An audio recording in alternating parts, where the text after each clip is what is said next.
우리 금요일 날 또 많은 은혜를 받았는데 많은 분들이 좀 영상을 같이 한번 보면 좋겠다 이랬기 때문에 영상 준비되어 있습니까?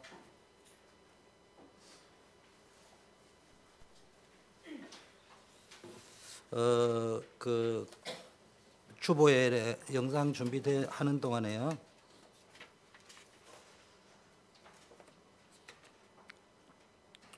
그 RUTC 건축을 위해서 여러분이 기도 중에 그 마음에 감동 오시는 대로 건축 헌금들을 하시면 될 것 같습니다. 별도 봉투를 안 쓰고요. 그냥 쓰기로 했으니까 여러분이 기도 중에 인도를 받으시면 될 것 같고요. 준비됐습니까? 예, 다음 기회 바라는 사인인 것 같습니다.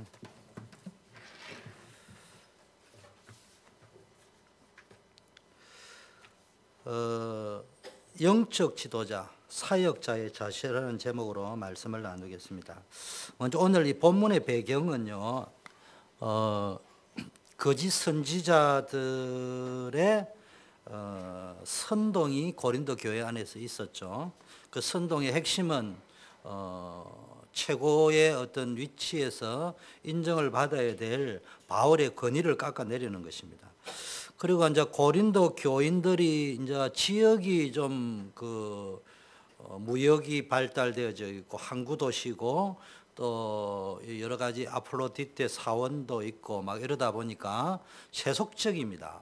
그런 게 이제 세속적인 가치관과 기준을 가지고 있는 사람에게 아주 영적인 것처럼 보이는 세속적인 거 이런 거 있죠. 그런 것들을 쭉 넣으니까네. 그 교회 안에 혼란과 무질서가 왔습니다. 이게 배경입니다. 이 배경 속에서 이 말씀이 나왔는데요. 사단의 최고의 공격 대상이 뭐냐? 교회를 공격하는 겁니다.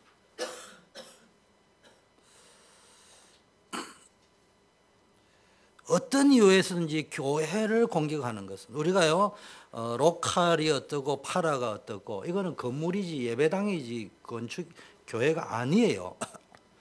이건 중요한 건 아니에요. 그러나 이곳에서 예배를 드리기 때문에 이곳이 중요하다는 말이 아니고 구원받은 여러분이 이곳에 예배를 드리고 교제를 하고 은혜를 나누고 선교하는 모이는 장소이기 때문에 여러분들을 위하여 전도와 선교를 위하여 하나님의 중요한 계획을 위해서 이 장소가 중요한 겁니다.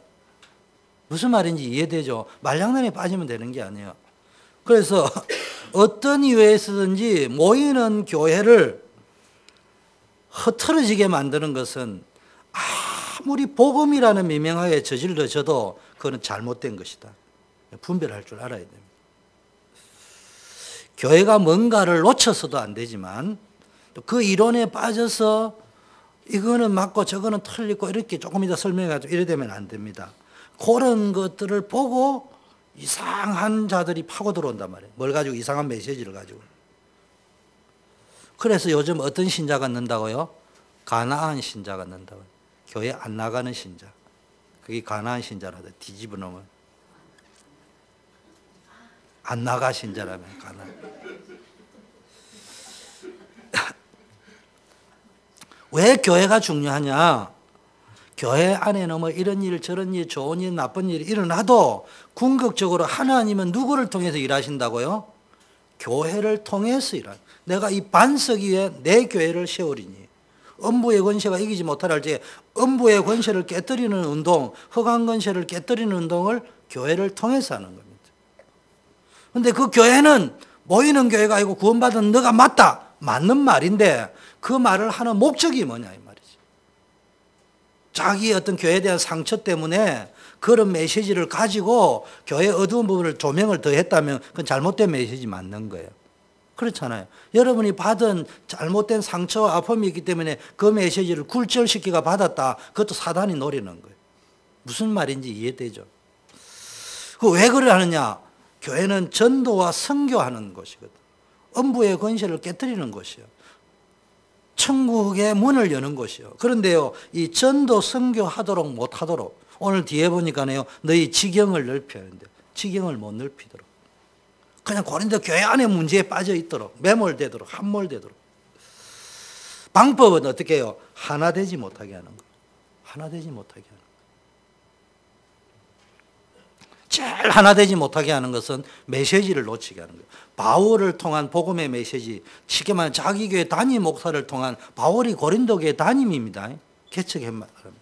그 메시지를 듣지 아니하고 거짓 선지자들이 영지적인 아주 영적으로 풀어나가는 영지주의, 그러면서 거기에 은근한 어떤 경건, 율법 이런 걸 집어넣은 여기에서 여러분 메시지는요, 이게 맞다 저게 맞다가 없어요. 시대마다 하나님이 공의를, 사랑을 이야기할 때가 있기 때문에 문제는 현재의 영적 상태가 중요한 거예요. 그 영적 상태를 바꾸는 메시지가 돼요. 그러면은 그 영적 상태는 뭘 중심으로? 우리 담임 목사님이 아모스다. 그럼 여러분은 아모스형 교회가 돼야 되는 거예요. 무슨 말인지 이해됩니까? 여러분 메시지는, 하나님이 쓰시는 메시지는 하나님이 아모스를 불렀다 했지 정의의 메시지를 외쳤단 말이에요. 그러면은 사랑의 메시지를 가진 사람이 볼 적에 저건 틀렸다 이렇게 이야기하면 되는 것이 아니고, 메시지는 설교가 메시지가 아니고 하나님이 사무엘을 부르다 할 적에 그게 메시지예요. 무슨 말인지 이해됩니까? 그래서 메시지를. 그럼 여러분의 담임이 아모스 형이다. 그럼 여러분 아모스 메시지를 가야 되는 거예요. 여러분 담임이 호시아를 하나님 불렀다. 여러분 담임이 아니 호시아다. 그러면 이 교회는 호시아적인 선지자 역할을 한다는 교회가 돼요. 그러니까 여러분 유 목사님이 어떻고 이래야 하면 저는 주영규입니다. 저보고 유광수 목사님을 닮아라 하는 자체가 비성경적이고 반성경적이에요. 제가 그분의 영향을 받을 수 있겠죠. 도움을 받고. 무슨 말인지 이해됩니까? 그건 제 말이라면 안 믿었는데 성경 66권을 아무리 봐도요, 그렇지 않습니다. 하나님은 반드시 그 메신저를 통한 메시지를 하는 거예요. 그 메시지를 놓쳤다는 거예요, 벌써. 누구 메시지를 들었다고요? 파고 들어온 거짓 선지자의 메시지를 들으니까, 아, 이게 지금 바울의 메시지하고 다르다, 이 말이에요. 그때 나는 추천서가 있지만 바울은 가짜다. 언제 예수님이 바울을 불른 적이 있느냐? 지가 뭐 어디서 또 정오에 어디 햇빛을 봤다는데, 그 뭐 햇빛은 날마다 뜨는데. 쟤처럼 이렇게 무식하게 말을 안 하고요, 아주 설득력 있게 말을 했다 이 말이에요. 그러다 보니까 이제 갈등이 오는 겁니다. 제일 무서운 갈등이요, 메시지 충돌의 갈등입니다. 메시지 충돌의 갈등이요. 영적인 것을 아는 사람은 메시지가 상충될 적에 오는 갈등이 제일 큰 겁니다. 그러면은 복음이 변질되기 시작하는 거예요. 자, 이런 문제 속에서 오늘 뭐 메시지는 푸는 것도 중요하지만 고린도 교회의 바울을 보고 떠나 있으면 담대한데 함께 있으면 유순하다. 바울은 육체대로 행하는 사람이다. 쉽게 말하면 바울이 하는 짓거리를 보니까 세상 가치 기준과 자기 야망과 동기를 따라서 인간적인 사고와 방식을 따라 하고 있다. 너네들 그걸 잘 알아야 된다. 왜 그거를 모르느냐. 이래 이야기합니다. 고린도 교회를 주장할 만한 사도적 권세가 없다. 제가 하는 말에 이 본문에 있는 내용을 합니다. 참고를 하셔야 됩니다. 저는 설교하는 걸 본문에 있는 이야기를 오늘날 현대어 버전, 여러분 버전으로 이야기하는 것이 본문에 없는 이야기하는 거 아니에요. 어디를 이야기를 하는지 잘 보셔야 돼요, 본문하고. 즉, 권세가 없다. 고린도 지역에 복음 전할 어떤 권세도 받은 적이 없다. 예수님으로부터 직접 부름을 받은 사도가 아니다. 정식 사도는 예루살렘 교회에 있다. 그런데 우리는 그 교회의 사도로부터 추천서를 받아왔다. 그런데 바울 보라, 소신 있게 못하는 것은 이런 추천서가 없고 뭔가 캥기는 것이 있어서 권세가 있는데 안 쓰는 거 아니냐. 바울은 사도로서의 고린도 교회에 대해서 어떤 것도 주장할 만한 권세가 없는 사람이다. 그러면서 선동을 합니다. 그 메시지가 다릅니다.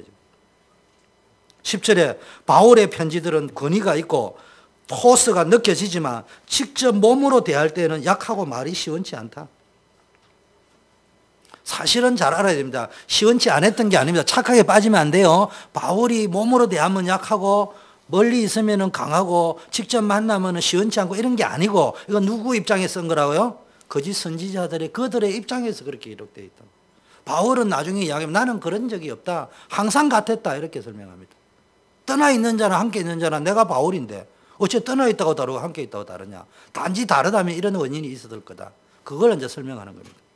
자, 그런데 왜 이런 말을 그 거짓 선지자들은 이야기를 했고 고린도 교회는 속았을까 생각할 적에 바울이 아테네에서 전도하다가 굉장한 자기 실력을 가지고 전도하다가 실패한 거 알죠? 그러다 보니까 고린도에 오면은 뭐라고 이야기합니까? 고린도 교회에서 복음 전할 때 내가 심히 두렵고 떨었다 이래 말을 했습니다. 내가 너희 가운데 거할 때 약하며 두려워하며 심히 떨었다. 이거는 바울이 약해서 떨은 것이 아니고요. 하나님 앞에서 내 능력으로 하는 것이 아니고 전적인 하나님의 은혜와 능력을 의지해야 되는 것이구나.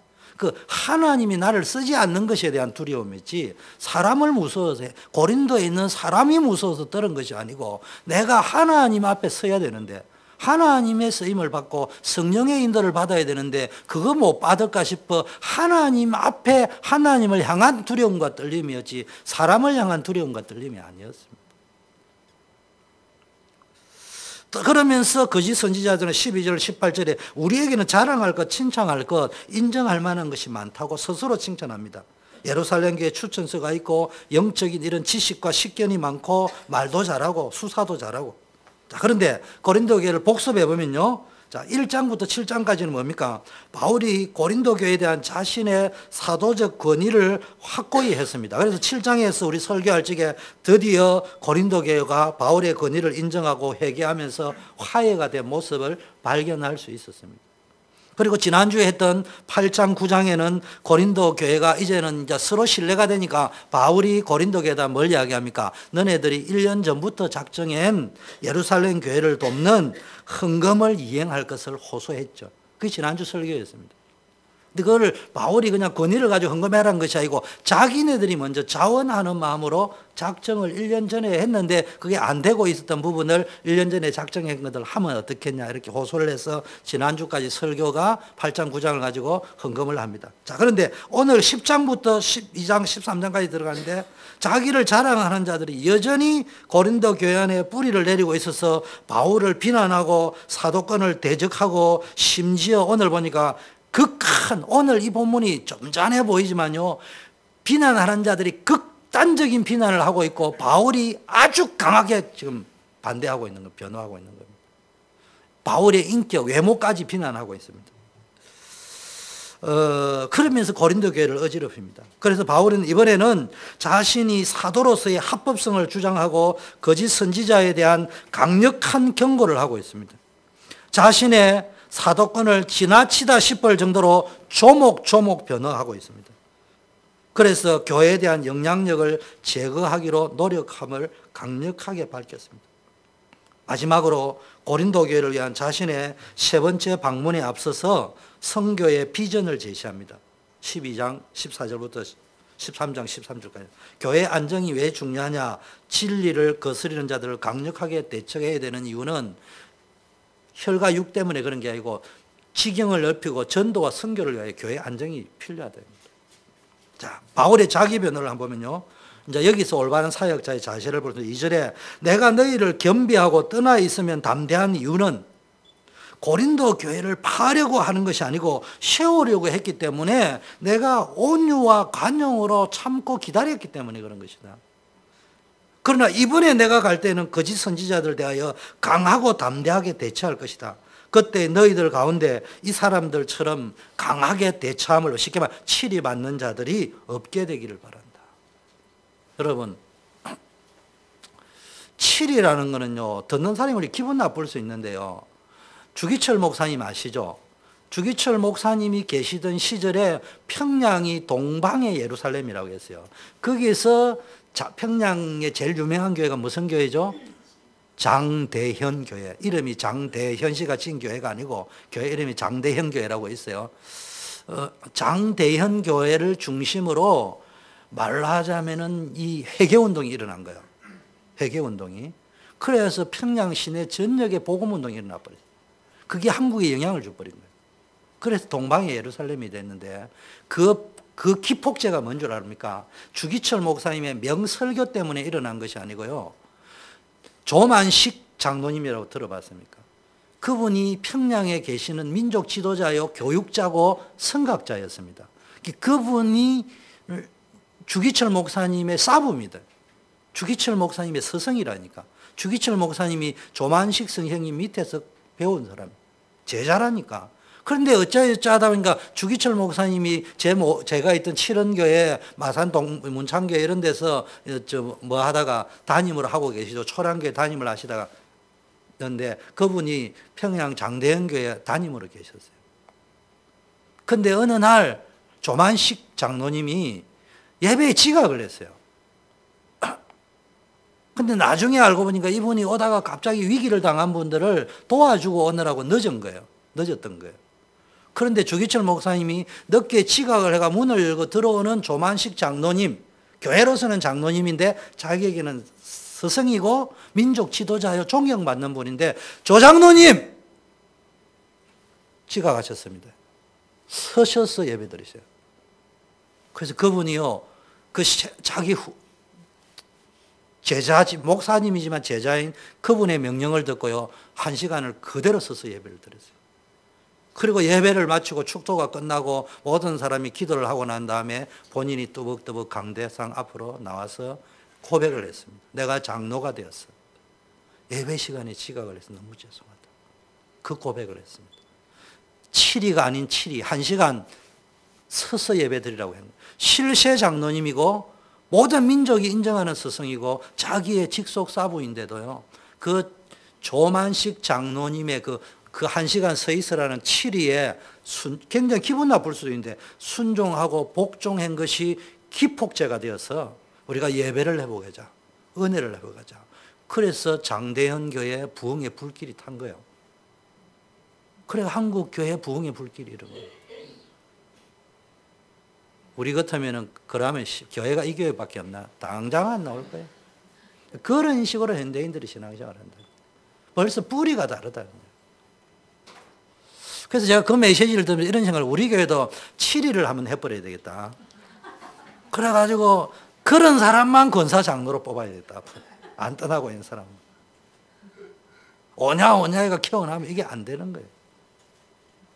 꼭 그래 하겠다는 말이 아니고 그런 마음이 좀 들었다 이런 말이요. 그 실현이 가능할 수도 있고 없을 수도 있고. 한 집사님 잘 들으세요. 어느 날 7위 할지도 모르니까. 그때 목사님 하나님 앞에서 회개합니다. 이러면 전 성도들이 은혜 받고 감동받아 버린다니까. 그래요 교회가 부흥이 됐대. 한국 교회가 그냥 부흥이 된 게 아니에요. 뿌리를 찾아 들어가면 순교자들이 있었고 조만식 장로인과 같은 그런 7위 속에서도 내가 이게요 이래 안 하고 그런 분들이 계셨다. 그런 선각자들이 계셔서 어느 날 이 한국 교회가 있었습니다. 자, 근데 바울이 오늘 자기를 변호하기를요, 내가 이렇게 한 것은 뭡니까? 온유와 관용으로 참으면서 기다린 것이다. 여러분, 사역자들은요, 온유와 관용이 있어요. 끝까지 기다려줘야 됩니다. 마음 끝에서 이런 것들 이러지만 그거 누르셔요. 복음을. 자기 기준으로 너무 판단하지 마. 옳고 그러고는 맞지만 정죄하지 마세요. 그게 사역자입니다. 그 최소한 우리 워싱턴 초대교회의 교역자, 사역자, 목사는 그러면 안 됩니다. 가슴이 쓰려도요, 기다리세요. 그거 기다리는 거는요, 아이고 내 스트레스 받아 죽겠다 그렇게 말하는 목사님 계신데요, 그거는 자기가 복음이 안 돼서 그런 것이지, 복음이 된 목사님은 성도에 먹인 거 참아줘도 병 안 걸립니다.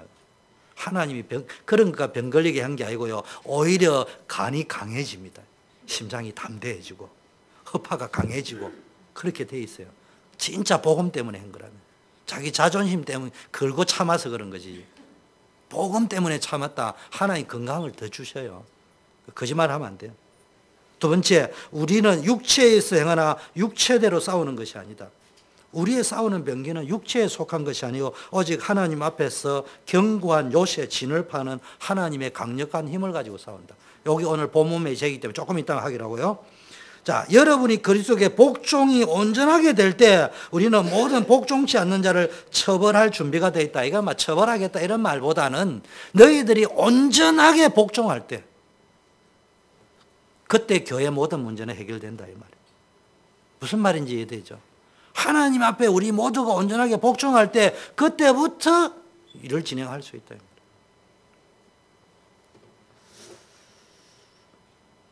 자, 너희는 외모만 본다. 7절. 여러분 사역자들이 외모만 보면 안 돼요. 특히 복음 가진 성도들이 외모만 보니까 거짓 선지자들의 주장을 쉽게 받아들이고요. 바울의 권면과 권위는 버려버립니다.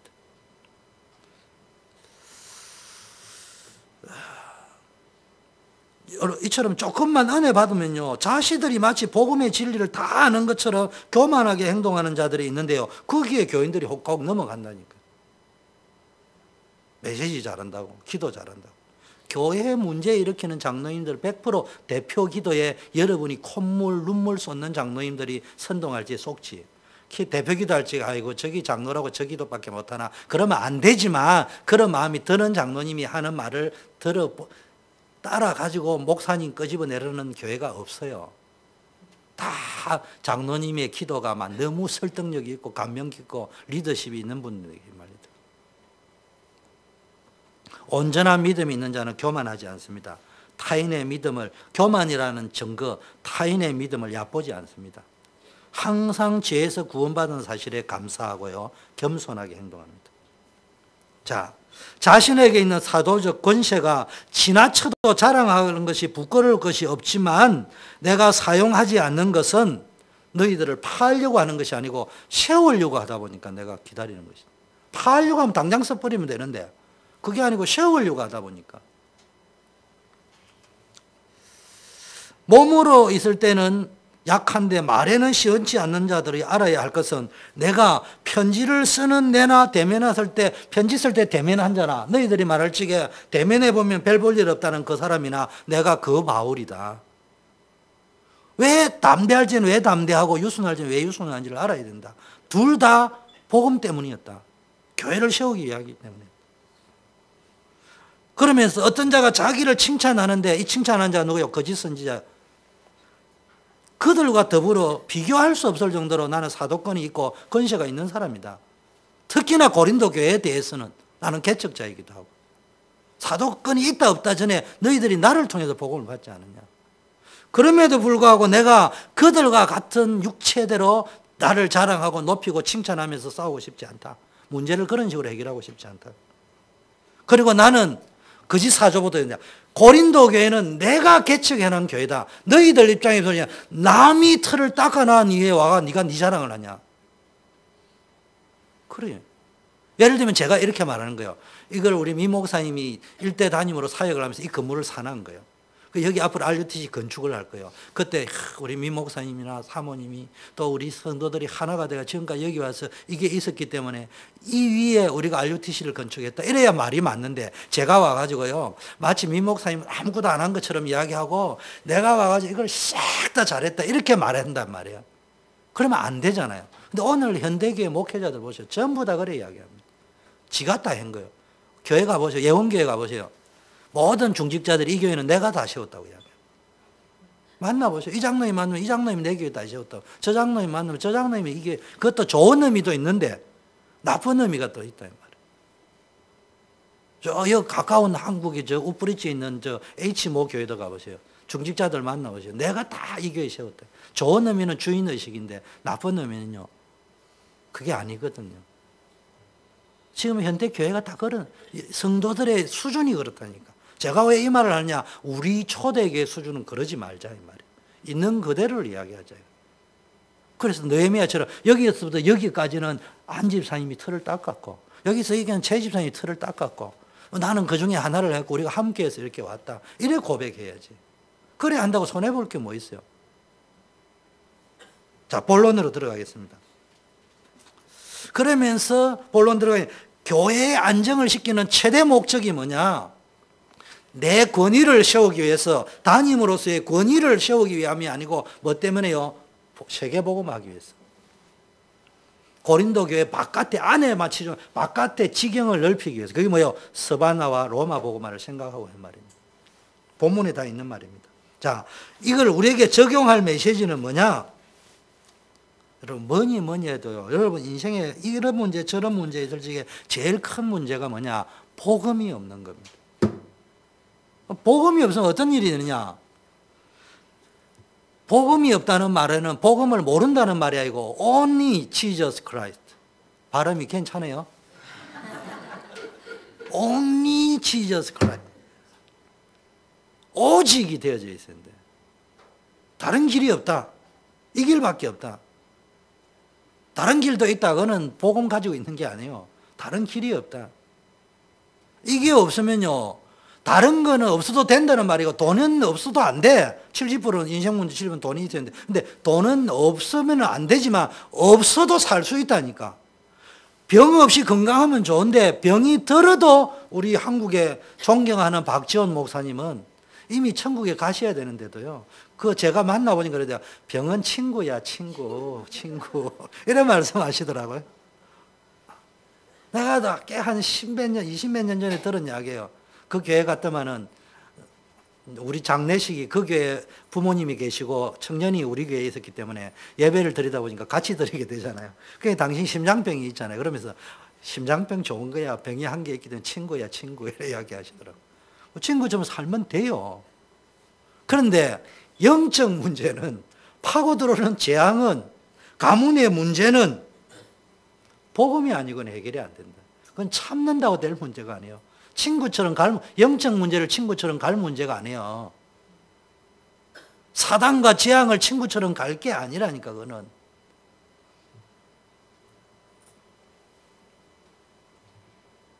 그런데요, 목회 현장, 사역 현장, 가정 현장, 직장, 사업 현장에서 여러분 재창조의 역사를 체험해야 될 거 아닙니까? 그러면 이 복음을 어떻게 누려야 될 거냐? 여러분, 예수는 그리스도라는 말은 북한의 김정은이가 그토록 고백하는 핵무기를 가졌다는 이야기예요. 핵무기. 그런데 이 핵무기를 아무데나 터뜨려버리면 네 죽고 내 죽고 다 죽는데 어떻게 해야 되겠어요? 이 예수는 그리스도를 어떻게 사용해야 되겠냐 말이에요. 육체대로 사용하지 말고 영적으로 사용해야 된다 말이에요. 그래서 첫째, 보이지 않는 싸움, 영적 싸움을 싸우라. 우리의 싸우는 병기는 육체에 속한 것이 아니요 오직 하나님 앞에서 견고한 진, 요새를 파는 하나님의 강력한 힘이다. 여러분, 목회를 한다, 일을 한다, 가정을 한다, 인생을 살아간다, 힘들고 어려운 일도 있고요. 또 이 한계를 벗어나서 더 넓은 세계로 가야 될 때가 있습니다. 이때 우리가 뭐 해야 됩니까?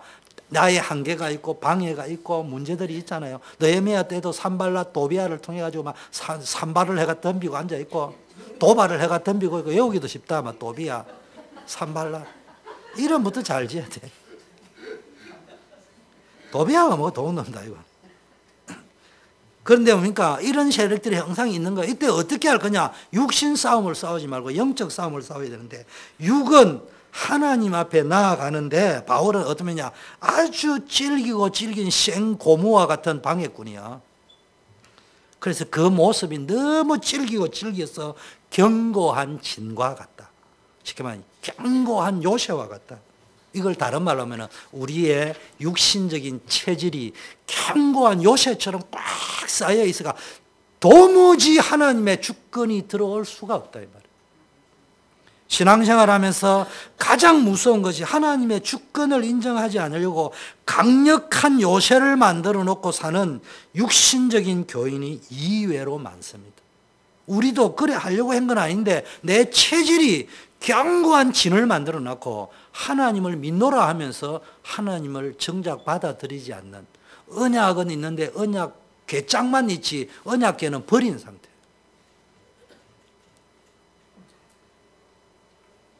이런 상태가 되다 보니까 문제가 오는 거예요.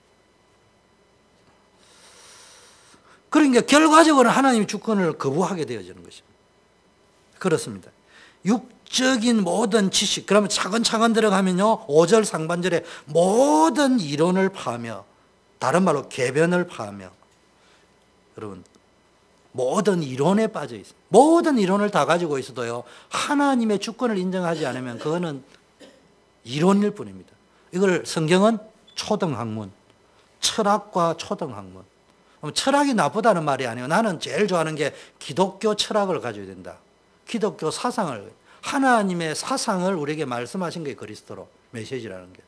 그렇기 때문에 그게 철학은 좋은 겁니다. 그런데 그게 세상 철학이란 말이에요. 초등학문의 철학이란 말이에요. 궤변에 빠져 있습니다. 그러니까 거짓 선지자들이 지금 뭐예요? 영지주의자들이 율법과 경건을 가지고 들어와 가지고 묘하게 영지적인 지식을 가지고 그 영적인 신비한 지식을 가지고 복음 뿌리가 아니죠. 복음 놓치고요. 지식과 이론에 빠져 있으면 그걸 보고 뭐라고요? 궤변이라고 한다. 궤변. 그래서 여러분 기독 신자들, 환자들 만나보면 궤변론자가 너무 많습니다. 궤변을 늘어놓습니다. 뭐 사도신경을 고백하면 안 되고 요새 또 내가 볼 때 유튜브 엄청 많이 봤구나. 하여튼 유튜버가 유튜버요. 자 보세요. 복음을 사람 기준으로 자꾸 생각하려는 거예요. 그게 궤변이에요. 복음을 사람 기준으로 이해시키려고 하지 말고 성령의 나타남과 능력으로 해야 돼요. 바울이 고린도교에서 한 말이 그 말이에요.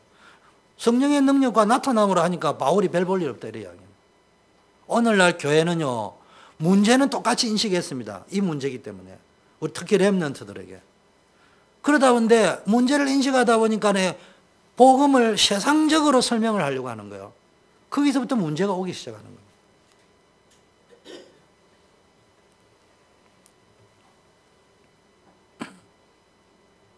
복음을 사람 기준으로 이해시키지 말고 성령의 능력과 나타납니다. 또 사람이 말하는 복음 말고 성경이 말하는 복음이에요. 이게 무슨 말이냐? 고린도서 1장 18절에 십자가의 도가 멸망하는 자들에게는 미련한 것이요 구원 얻는 우리에게는 하나님의 능력이라.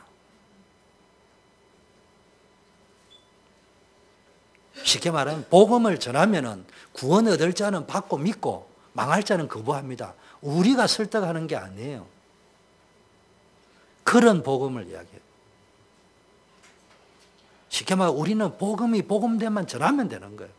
결과까지 우리가 책임질 필요는 없어요. 하나님이 에스겔서에 복음 전하라 뭐 화가 있을 것이라는데 거기에 복음 전하지 않으면 화가 있다 하지 너가 그들을 예수 믿게 안 만들면 화가 있다 이렇게 말한 적이 없어요. 우리는 착각을 하면 안 돼요. 그러니까 우리가 영접하러 가는데 영접시키면 안 돼요. 영접 메시지를 하고 오세요. 구원의 길을 말하고 와야 되지 그 사람 보고 영접을 강요하지 말라니까. 그래가 구원받았대. 아닐 수도 있어요.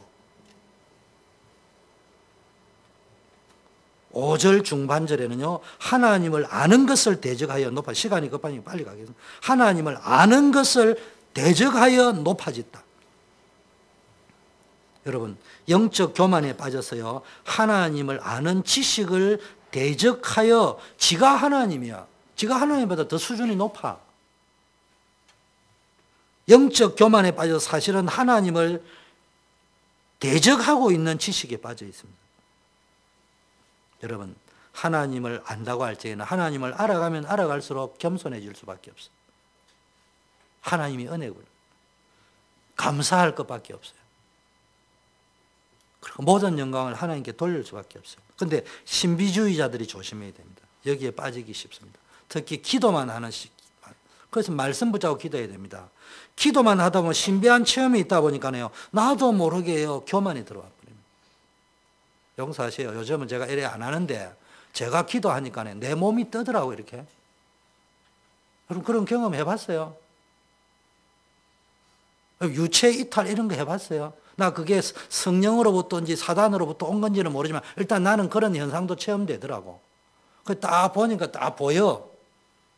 심판관인가 아침부터 안시간 집사가 뭐 했는지 뭔 생각인지 딱 보여. 여러분 그런 체험 해봤습니까? 있어 봤습니까? 그때 어떤 상태가 오느냐? 교만이 딱 찾아오더라. 그때 내가 기도했습니다. 주여 내가 이게 성령인지 악령인지는 모르지만 일단 하나님은 듣고 사랑하는데 이런 거는 사단의 역사지 성령의 역사일 리는 없습니다. 아무리 성경 봐도. 이런 거는 안 보이게 해주세요.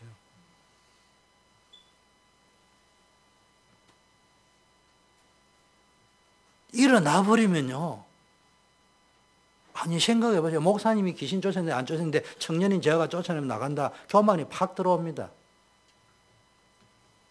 근데 성경 어디에도 목사님은 귀신 쫓아내릴 수 있어야 되고 그런 법은 없습니다. 꼭 귀신이 쫓겨나가야 영권이 있는 건 아니에요. 근데 우리는 나도 모르게 보이는데 약하게 돼 있다, 인간이. 그 사단이 그거를 파고 들어오는 거예요, 항상.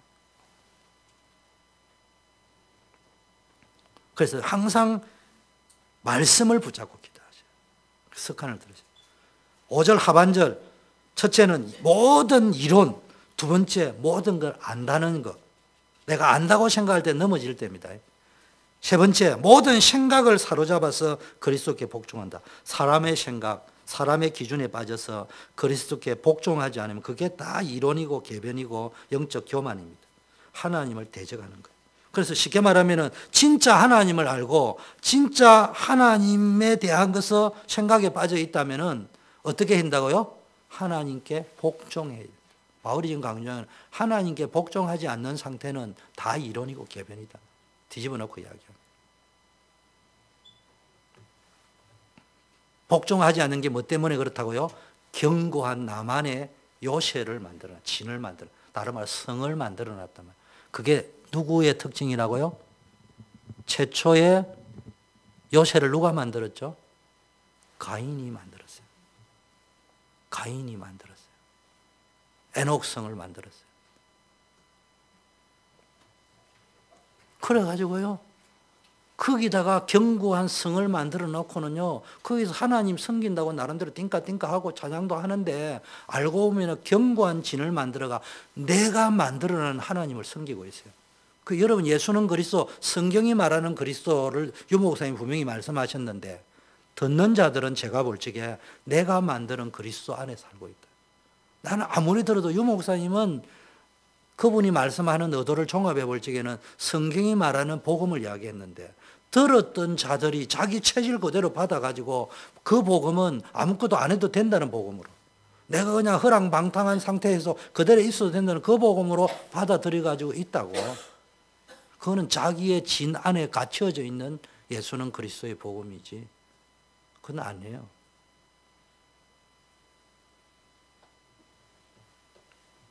그리고 언제부턴지 우리 단체가 원래 그걸 강조한 건 아닌데 정서가 예수는 그리스도라는 공식 속에 빠져 있지 않으면 안 다락방이요. 나는 우리 초대교회가 그런 데가 되기를 원치 않아요. 질문할 수 있어야 되고요. 고뇌할 수 있어야 되고요. 우리는 제대로 가고 있는지, 아담아 내가 어디에 있느냐? 어디에 있느냐? 네 뭐 하느냐? 이래 물어보면 안 돼요. 네가 왜 그러냐? 이래 안 물어봐. 네가 어디에 있느냐? 하나님 네가 선악과 따먹었냐? 뭐 했냐? 이렇게 안 물어봤어요. 어디에 있냐? 어디에 있냐는 점검해서 질문할 줄 알아요. 네가 뭐 했지? 그건 율법이고. 그거 말고 우리 다락방이 지금 어디에 있느냐? 우리 교회는 지금 어디에 있느냐? 그 질문은 해야 된다니까요. 그 질문을 하지 못하는 예수는 그리스도, 그거는 성경에 보니까 사단도 귀신도 떠든다고 이야기한 부분입니다. 자, 우리는요, 육신의, 자, 그러면은 결론으로 들어가면 너무나 견고한 진이기 때문에 이 진을, 성을, 여리고와 같은 이 성을, 요새를 무너뜨리지 않고는 어떻게 해요? 하나님 앞에 나갈 수가 없습니다. 그래서 바울은 이 견고한 진과도 같은 그 요새를 무너뜨리는 사역을 하겠다. 목회를 하겠다. 여러분, 신앙생활 할 때 이론, 아는 것, 생각만 가지고 하는 것은요, 신앙생활이 아니요. 하나님의 은혜, 하나님의 말씀, 하나님의 증거를 가지고 해야 됩니다. 언제 하나님의 은혜, 말씀 증거가 오냐? 하나님 말씀에 복종할 때. 떠드는 거 말고 복종할 때. 내 말씀에 내 계명을 지키고 순종할 때 내가 그에게 나를 나타내 보이리라. 증거가 온단 말이에요. 순종 안 해보면요, 에이, 다음에 돈 근데 순종해보면 증거가 생겨요. 증거가 생기면은 내 것을 뛰어넘을 수 있어요. 여러분, 육체를 파는 거는요, 그리스도께 복종할 때만이, 그게 우리 신앙의 목표입니다. 육신의 몸을 입고 살아가기 때문에요, 우리는 육신대로 싸우지 않을 수가 없잖아요. 그러나 그것을요, 영적으로 싸우기 위해서 내 모든 생각을 그리스도께 복종해야 되는데 하루에도 수천 번씩 인간적인 생각, 육신적인 것, 세상적인 것, 땅에 속한 생각을 하는데 보이지 않는 영역이지만 이런 일이 있습니다. 이걸 잘 다스려야 됩니다. 생각을 그리스도에게 복종해야 되는데 생각을 그리스도에게 복종하는 시간이 뭐 하는 시간이라고요? 하나님께 기도하는 시간이에요. 기도는요, 내가 막 떠들고 얻어대는 시간이 아니고 내 모든 이론과 아는 거와 생각을 그리스도께 복종하는 시간이 기도 시간이에요. 내가 주여 말씀하옵소서. 오늘 오픈 예배 내가 듣겠나이다 주의 종이. 기도하지 않는 사람은 육신대로 살 수밖에 없어요. 기도할 때 내 생각, 내 기준이 아닌 하나님의 말씀에 사로잡히게 되는 겁니다. 말씀으로 역사하는 하나님의 세미한 음성을 듣게 되는 거예요. 그게 정상적인 기도입니다. 그래서 여러분 기도 시간을 꼭 확보하세요. 우리 렘넌트들. 말씀에 사로잡히는 시간, 하나님께 복종하는 시간을 만드세요. 두 번째, 가장 강력하고 효과적인 무기는 뭐냐? 우리가 육신을 입고 살아가지만 육정을 따라 사는 것이 아니고 3절 6절을 현대 성경으로 번역하면 나는 인간의 손으로 만든 무기가 아닌 하나님의 강력한 무기를 사용하여 악마의 요새를 무너뜨리고 하나님을 거역하는 모든 교만한 사상과 사람들의 눈에서 하나님을 가리우는 온갖 장벽을 부수어 박살내버릴 것이다. 그리고 불순종하는 자들을 사로잡아 하나님께 되돌아가게 하고 그들의 마음을 돌려서 그리스도께 온전히 순종하게 할 것이다. 나는 이 무기를 써서 그리스도께 복종하게 만드는 이 무기를 써서 먼저 여러분을 온전히 그리스도께 순종시킨 다음에 나머지 모든 불순종하는 자들을 벌할 것이다. 처리할 것이다.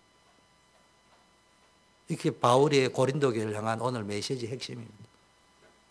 바울의 사역, 목회 현장에서 문제가 생겼습니다. 저도 목회하면서 우리 성도님들이 복음의 비밀을 어떻게 하면 잘 누릴까? 하나 되게 만들까? 시험 안 들게 만들까? 그걸 시험은 들 수 있는데 이기기를. 솔직히 시험은 들어도 됩니다, 여러분. 그러나 나는 기도할 적에 이기기를 원합니다. 시험 안 들게 하는 건 율법이요. 드세요, 여러분. 최 집사님 드세요.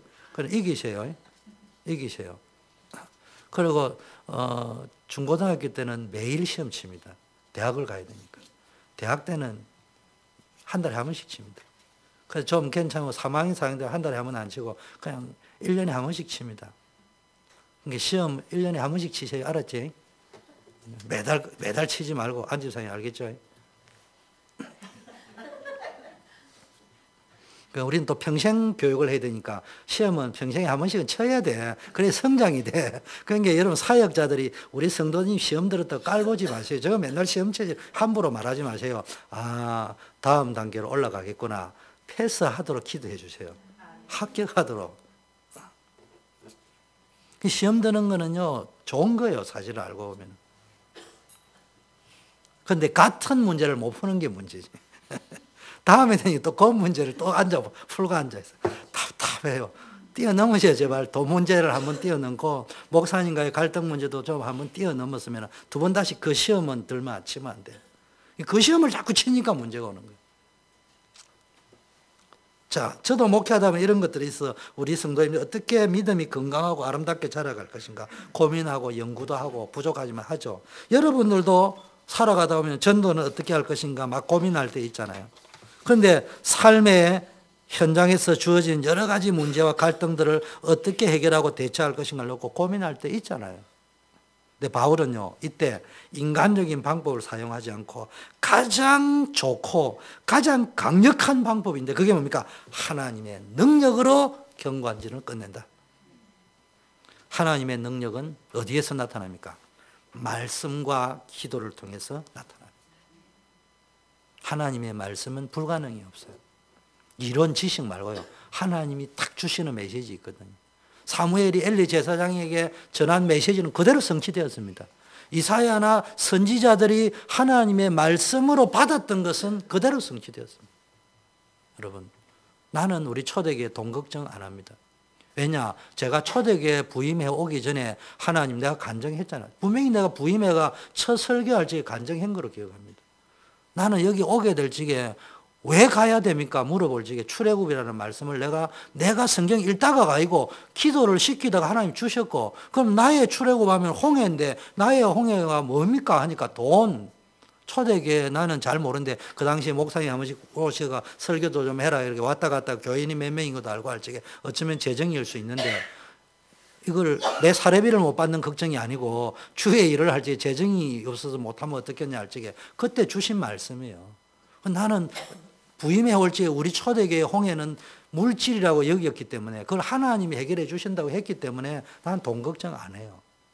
내가 비전이 없는 게 문제지. 내가 하나님 못 믿는 게 문제지. 그 메시지는 성취된다 이 말이에요. 제 말은. 제가 성경 연구회가 설교할 때가 좀 안 깼으니까 근데 하나님이 직접 음성을 들어가 한 건 반드시 성취된다. 근데 그 말씀을 읽고 큐티하는 중에 하나님의 영감의 메시지 내가 부딪혀 온다니까 그 말씀 반드시 성취되어집니다. 두고 보세요. 우리 교회가 돈이 없어서 이지 못하는 일이 일어나는지 안 일어나는지. 제가 있는 동안에는 돈이 없어서 사역 못하는 일은 없을 겁니다. 왜냐하면 하나님이 제게 주셨기 때문에. 내가 성경을 다 좋은 말씀이라서 한 게 아니고 그것보다 더 좋은 거는 돈에 대한 직접적인 언급이 얼마든지 더 많은데 왜 하필 내보고 홍해라는 메시지를 주셨겠냐고. 기도하는 자에게는 나는 능력이 없지만 기도할 적에 하나님이 성령으로 역사하면 능치 못함이 없는 줄 믿습니다. 우리 RUTC도 뭐 해야 됩니까? 후대를 앞으로 우리 교회는요. 그래서 내가 2016년 원단 메시지도 제목을 다 적어놨어. 우리 교회는 앞으로 다음 세대를 준비해야 돼요. 사사기에 보니까요. 다른 세대 만들어버리면 안 돼요. 그 다른 세대에서 올바른 복음하는 다음 세대로 넘긴 게 사무엘이 다윗에게 넘긴 거예요. 그 복음의 뿌리 내리면 다윗과 같은 올바른 세대가 나오고 자기 소견에 옳은 대로 해버리면 어떤 식으로 하냐. 완전히 무너진 디퍼런트 세대가 제너레이션이 나온다 이 말이에요. 이 세대를 살면서 인간적인 방법과 지혜를 사용하지 않고 오직 하나님의 능력을 힘입어서 살 때 가장 풍성한 열매를 맺는 줄 믿습니다. 그래서 여러분 오늘도 말씀 기도가 가장 강력하고 효과적인 것을 믿고 영적 싸움을 싸우세요. 그것도 육신 싸움 싸우세요. 세 번째 영적 지도자가 해야 될 권위, 진짜 권위, 자랑이 뭐냐. 거짓 선지자 말고 건강한 리더십, 건강한 권위가 필요합니다. 여러분 교회 담임의 권위가 필요합니다. 여러분 잘 알면 제가 권위주의에 빠지면 안 되지만 여러분이 우리 교회의 권위를 바닥에 떨어뜨리면 안 돼요. 하나님의 권위를 떨어뜨리면 더 안 되고요. 그건 더구나 그렇고 여러분의 담임의 권위를 떨어뜨리면 안 돼요. 제가 감히 이야기합니다. 양심껏 이야기합니다. 제가 한 자식들의 아버지입니다. 제가 한 여자의 남편입니다. 그러나 남편으로 아버지로 보면요 권위를 떨어뜨릴 수 있어요. 그런 신앙생활 안 되는 거예요. 일단 하나님을 위해서 권위를 인정해 줘야 됩니다. 그런데 그 권위는 권위주의에서 오는 건 아닙니다. 그런데 건강한 권위를 어떻게 하냐. 그리스도의 몸을 온전케 성도를 온전케 하는데 권위를 썼습니다. 그때 영적 권위가 더 나타납니다. 주께서 주신 권세는 너희를 파하려고 하신 것이 아니고 세우려고 하신 것이다. 그래서 바울이 온유하고 참고 했던 것은 파하려고 했으면 권세를 써버리면 되는데 그것보다 더 중요한 좀 더 기다리면서 이들을 세워주려고.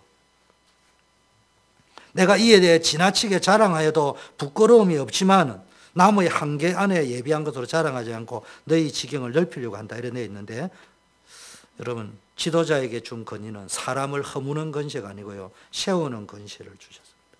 그래서 내 마음대로 쓰면 안 돼요. 내 마음대로 쓰면 안 돼요. 세워야 됩니다. 두고 보세요. 나는 여러분들을 세워놨고 내 마음대로 나르지 않아요. 여러분 스스로 그만뒀으면 그만둔다.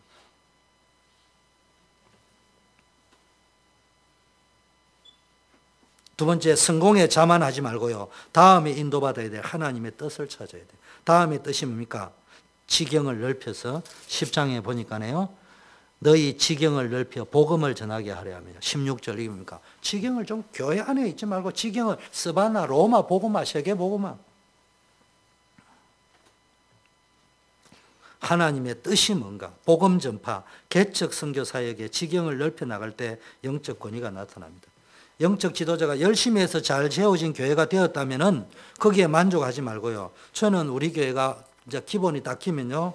그것을 자랑으로 삼아가 될 게 아니고 그것을 베이스 캠프로 해서 아직 복음이 전달되지 않는 것으로 복음을 들고 지경을 넓히고 넘어가도록 돕는 일에 그게 진짜 성공입니다.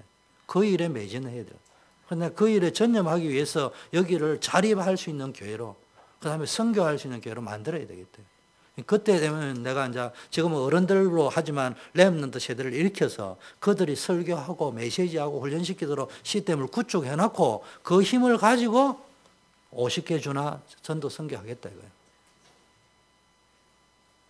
그때는 여러분이 이제 중직자들이 함께 가줄 사람이 있어야 돼요. 디도 같은 사람이 나와줘야 돼요. 자, 세 번째는요. 그래서 전도와 선교, 하나님의 뜻을 찾아야 돼요. 자만하고 자기 자랑하고 자기 칭찬하는 것이 아니고 그 다음에 오는 하나님의 넥스트 미션. 세 번째, 모든 영광을 하나님께 돌려라. 이게 영적 지도자의 참된 권위고 자랑입니다. 영적 사역을 했을 때 아까 이야기한 내가 내가 와가지고 이게 뭐 교인이 얼마 안 됐는데 여기 와가지고 막 RUTC도 건축하고 그래 했다고 여러분이 내 인정해 주는 거 아니에요. 이렇게 전임 목사님이 이렇게 훌륭하게 닦아놓은 토대에 우리가 이래 하고 사실적으로 말해도요 아는 사람 다 알고 또 굳이 또 알면 뭐합니까? 하나님이 인정해 줘야지. 그래서 훌륭한 영적 사역을 했다는 열매가 왔을 때 첫째 주 안에서 자랑하지. 그 일을 자랑하지 말고 주 안에서 자랑해라는 말은 주의 은혜를 자랑하고요. 오직 하나님께만 영광을 돌리고. 셋째, 오직 그 일에 내가 쓰임 받은 것에 감사하고 주 안에서 자랑하고 주의 은혜입니다. 하나님께만 영광 돌리고. 내가 기도합니다. 하나님, 나는 부흥될 만한 자질도 없습니다. 두 번째는 저는 부흥을 해야 되는 이유도 나는 모릅니다. 그러나 하나님, 나에게 부흥을 시켜준다면 혹시 내가 한국교회 앞에 세계교회 앞에 발표할 기회가 있다면 나는 모든 것이 주의 은혜였다고만 말할 기회를 주십시오. 난 그거를 위해서 필요합니다. 다른 건 필요 없습니다. 왜냐 지금 말해봐야 그게 네 이론이지. 네가 작으니까 그 소리 하지 할 건데 내게 만일에 크게 해준다면 나는 그 말을 꼭 하고 싶습니다. 다른 말은 그리고 나에게 강사로 온다면 나는 갈 게 없다. 할 말이 없다. 나 분명히 이야기하는데 나는 가면 하나님의 은혜였다는 말 말고는 30분이라도 하시면 그 소리만 계속 할 건데 그래도 된다면 내가 갈 용의가 있다. 그렇지 않다면 나는 안 간다. 난 그 말을 강단에 서겠다는 말이 아니고 그 조건을 달고 싶다. 그거를 위해서 나는 혹시 필요하다면 하나님이 내 말고 다른 사람을 써도 되는데 혹시 그게 필요하다면 그게 아니라면 하나님 나를 차라리 그 필요 없지 않냐. 그래서 제가 모든 걸 내려놓은 거는 누가 미워서 노예고 뭐고 다 내려놓은 누가 미워서가 아니고 휘말려 들어가서는 안 되겠다. 오직 진짜에 집중해야 되겠다. 이거 뭐 사람이 뭐 자리가 있는데 어려움이 터지고 나면은 도와주세요 이러는데 내가 책임의식이 있어서 안 해줄 수 없어요. 또 내 강박관념이 있거든요. 나는 내 위치를 하면 책임감을 가져야 된다고 자라왔기 때문에 잘 못하지만 능력은 없지만 책임감은 감당해야 된다. 근데 그게 본질적인 책임이 아니야. 그래서 내가 다 내려놓고 그냥 오직 우리 교회 당분간 집중해야 되겠다. 다른 게 밉다든지 이런 게 아니고 우리 교회가 바탕이 서면은 얼마든지 그리고 내가 해야 될 역할은 한국교회 간정하고 대형교회 목사님 목사님 와가지고 내가 이래 하고 내가 금요일 날도 수요일 날도 얘기했잖아요. 우리가 기도해서 부흥이 됐습니까? 하나님 부흥되려고 하니까 기도하는 은혜를 주셨습니까? 어느 게 맞는 말이냐고. 우리가 하나 되어가지고 부흥이 됐습니까? 하나님 하나 되게 하는 은혜를 주셨습니까? 뭘 분명하게 이야기하고 가야 될 거 아닙니까? 앞으로 우리 워싱턴 초대교회는요, 똑똑한 사람이 되라는 말이 아니고 모든 은혜를 하나님께 맞추고 하나님께 영광 되는 말만 하시. 그래야 은혜 체질이 된다. 여러분, 자신을 통하여 나타나고 이루어진 사역으로 자랑하거나 굴림하려고 하면 안 됩니다. 자랑거리는 사실 하나님께서 모두 이루어 주셨기 때문에. 모든 것이 하나님의 은혜입니다. 나도 회개합니다. 나도 하다 보니까 내가 해가 예원계 청년회 잘 된 것처럼 수영록에 잘 된 것처럼 그 딱 거짓말이에요. 그게 사기꾼인 거예요. 하나님의 은혜 속에 내가 그걸 본 거지. 그러니까 우리 앞으로 사역자들 말할 적에 조심해야 됩니다. 무심코 쓰면 안 돼요. 어쩌다가 실수한 거는 괜찮은데 계속 쓴다는 말은 홈리와 비나스처럼 습관적으로 오랫동안 반복적으로 체질이 되어 있다는 말이거든요. 자기 사상이라는 이야기. 그런데 어쩌다가 한번 한 건 아닌데. 결론, 기도 제목만 말하고 마치겠습니다. 앞으로 우리 교회도 우리의 지경을 넘어서 많은 곳으로 퍼져나가는 축복을 주실 줄 믿습니다. 전도와 선교, 그걸 놓고 기도하세요. 또 넥스트 제너레이션을 준비하는 것이 우리가 해야 될 최고의 지경을 넓히는 전도 선교입니다. 때문에 하나님께서 이 언약을 잡고 가는 여러분과 우리 교회를 반드시 축복해 줄 것이라고 믿습니다. 이 언약을 잡고. 또 이 일을 위하여 많은 지도자, 영적 지도자, 중직자, 제자, 교역자, 다민족 지도자들도 세워질 것입니다. 여러분들 늘 기도하시고요. 그때 모든 것이 전적으로 하나님의 은혜의 힘을 알고 하나님께만 영광 돌려야 합니다. 사역이 잘 된다고 자기를 높여도 안 되지만 사역이 잘 안 될 때도 낙심하거나 포기하지 말고 처음 가졌던 동일한 중심과 겸손함을 갖고 끝까지 섬기는 마음으로 하나님께 영광 돌리는 여러분이 되기를 축원합니다. 하나님 아버지 감사합니다. 우리 워싱턴 초대교회가 진짜 영적인 말씀과 기도, 전도, 선교의 힘을 가지고 이 시대를 살리는 교회가 되게 하옵소서. 예수 그리스도 이름으로 기도드립니다. 아멘.